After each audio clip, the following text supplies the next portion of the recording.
Giants at Cowboys. We get 3 minutes on this game. Tommy DeVito.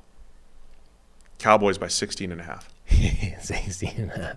The best pass rush in the NFL against the worst offensive line in the NFL, and Tommy DeVito at quarterback.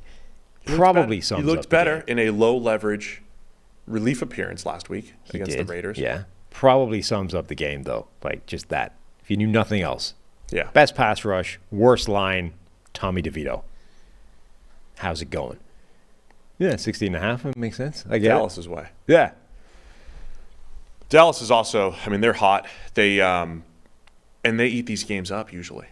It's not just they're 16.5 because it's Dallas, but Dallas, they dominate bad teams. Yeah. That's what they've done the last couple of years for the most part.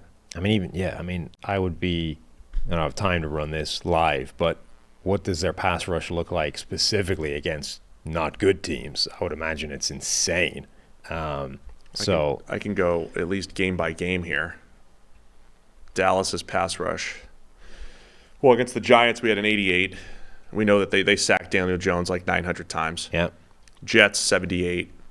I mean, is it dark green? Dark green against the Giants, the Jets, the Patriots, who were shuffling their offensive line at the time. Mm-hmm. They even had a really good pass rush against the Niners, 81.7.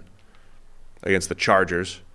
Like the only games under 70 were kind of random, though. Cardinals, when they lost. So I shouldn't say that Dallas doesn't always beat up on bad teams. Sometimes they lose. Well, that Cardinals game was the one that might be the single most unexplainable game in the NFL season this year. And those exist every year. Like the Colts, The Colts who fired their head coach for Jeff Saturday before they fired Frank Reich beat the Super Bowl champion Chiefs last year. So those games do happen. But the two games with the Cowboys pass rush grade was under 70 was the Cardinals and the Rams. And they beat the Rams 43-20. Didn't the grade was probably them like either way relaxing in the second half. There's not much to this game other than it would be a miracle if the Giants don't get murdered. Dak Prescott too. He's got two horrendous games, which was their first two losses, which was Arizona and the Niners game. Since that point, though, he's played great. I mean, Dak has been a little streaky this year, but he's on a good streak. And just not missing a ton of throws these last couple of weeks. And he did it last week. I think I mentioned on the show, I thought it was a good matchup for him against Philly. He tends to play well against that type of defense. But he's on a bit of a run here.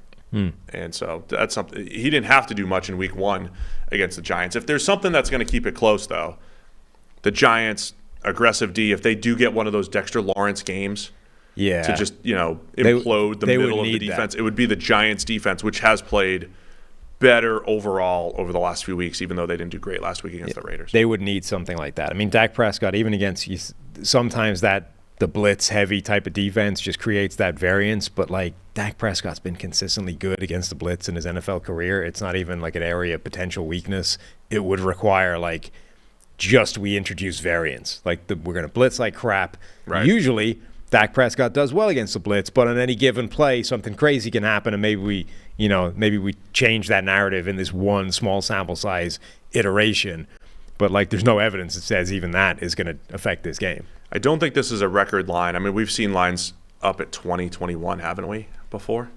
Yeah, I don't think it's a record, but it's pretty. The 07 Patriots hit this point where they were 3 touchdown favorites, I think, pretty consistently.